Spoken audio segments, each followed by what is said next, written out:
Highways are meant to take you places. But what if one road takes people and never gives them back? There's a stretch of asphalt in America where cars enter, but sometimes they don't exit. Locals call it the Kill Zone. Tonight we dig into the mystery of America's forgotten highway.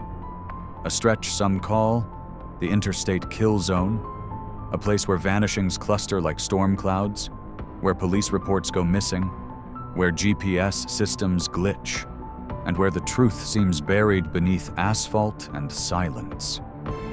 Coincidence? Or something deliberately erased? It starts in the late 1980s. A young couple driving home from a concert.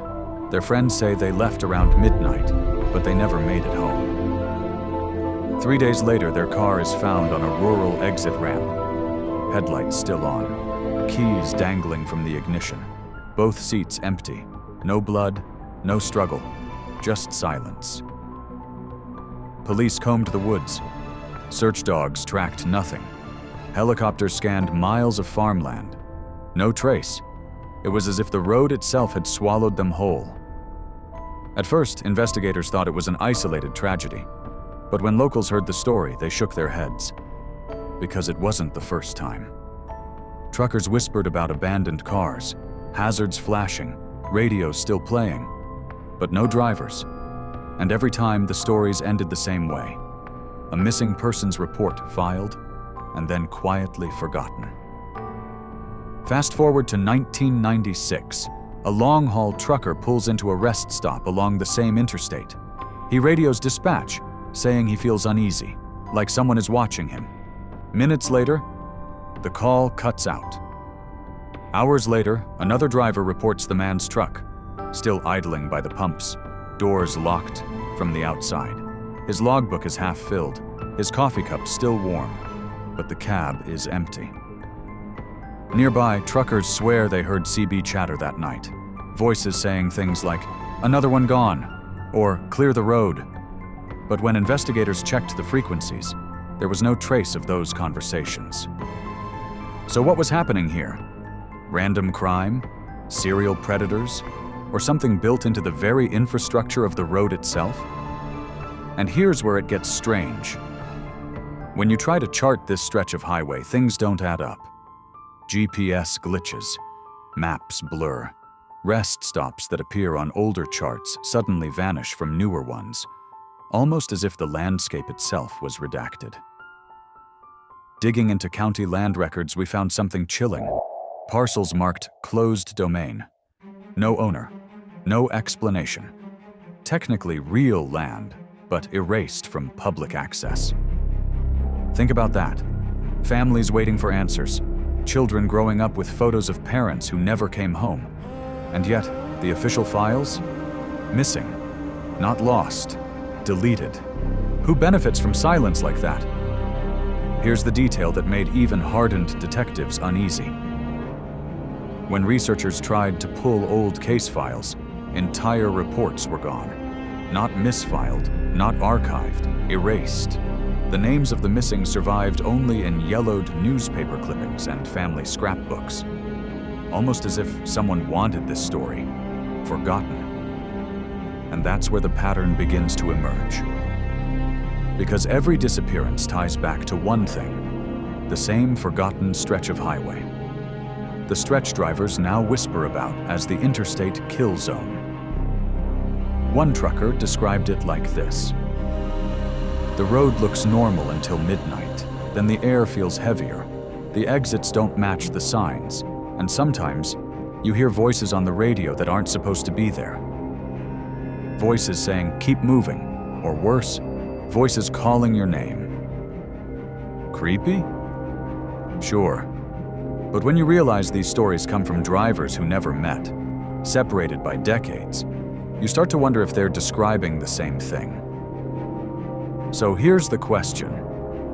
How many people have to vanish before we stop calling it coincidence?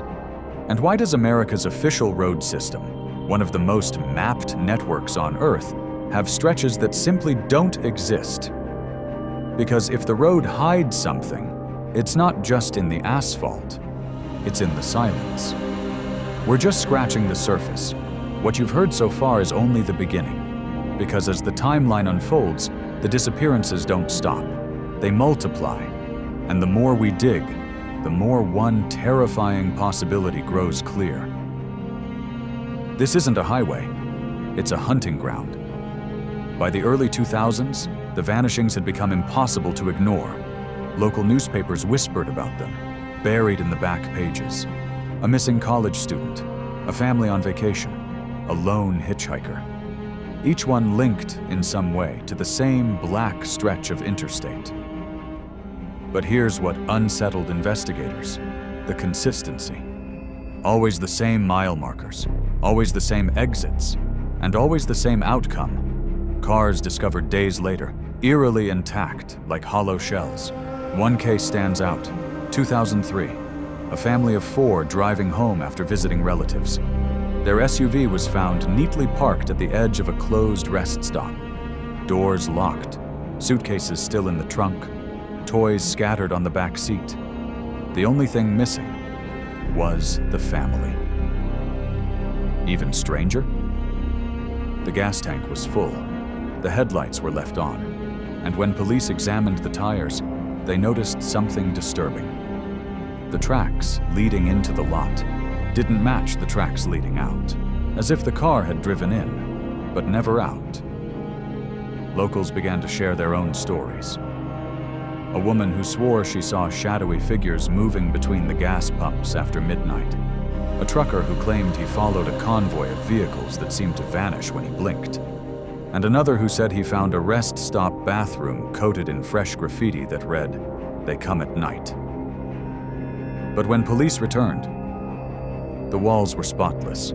No graffiti, no proof, just silence.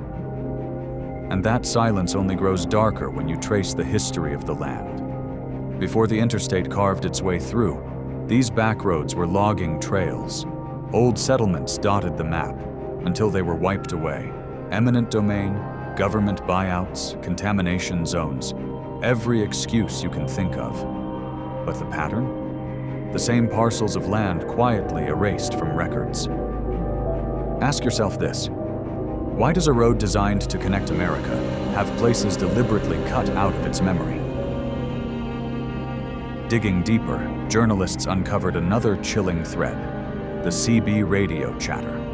Long-haul truckers, the lifeblood of the highways, began reporting strange interference. Voices breaking through static.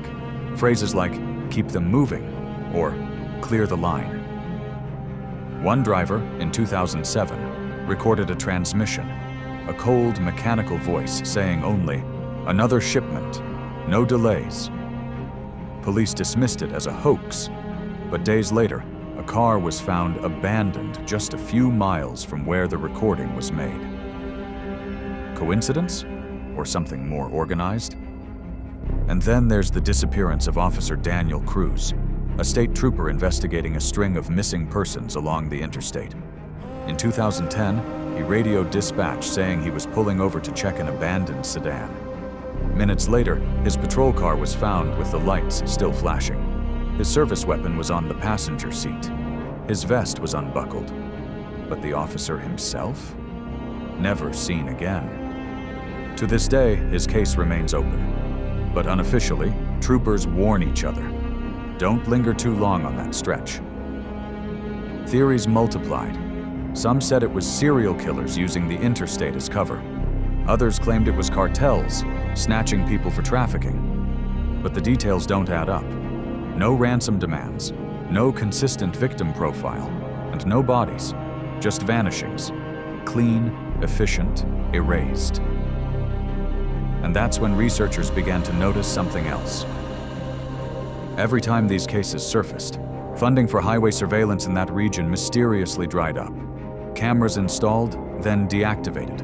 Patrols reassigned, paper trails erased, as if someone wanted darkness to remain unbroken. Think about that.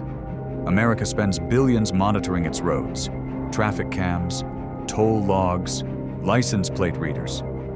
But here, the silence is engineered. And when silence is engineered, it usually means someone is hiding something. Which brings us to the most unsettling theory of all. What if the Interstate Kill Zone isn't random? What if it's not just crime, but infrastructure? A network designed with blind spots. Places where oversight disappears. Places where people can be removed. And if that's true, the question shifts from what happened to them to why them? Who decides who vanishes? Because one mother of a missing teenager swears her son told her something the night before he vanished. He said he felt like he was being followed, not by a car, not by a person, but by the road itself. The exits don't look right, he told her. It feels like the highway wants me to go somewhere. He never came home. And here's the part no one dares to print. Families who dig too deeply into these cases report being followed. Cars idling outside their homes, anonymous calls. One widow swears she found her husband's missing journal returned to her porch months later, pages redacted, whole sections blacked out like classified files. Blackouts, redactions, erased maps, erased people. That's not coincidence. That's control. We're left with a chilling possibility. This road isn't haunted by ghosts. It's haunted by patterns. Patterns of silence. Patterns of erasure. And patterns are never random. Tonight, the Interstate Kill Zone remains unmarked. No signs, no warnings, just another road on the map. But if history teaches us anything, it's that the most ordinary places can hide the darkest truths. And if this story made you uneasy, wait until you see what comes next. Because highways aren't the only places being erased. Whole towns, real towns, are disappearing from Google Maps. Not abandoned, not forgotten, deleted, like they were never there at all. That's our next journey, and trust me, you won't want to miss it.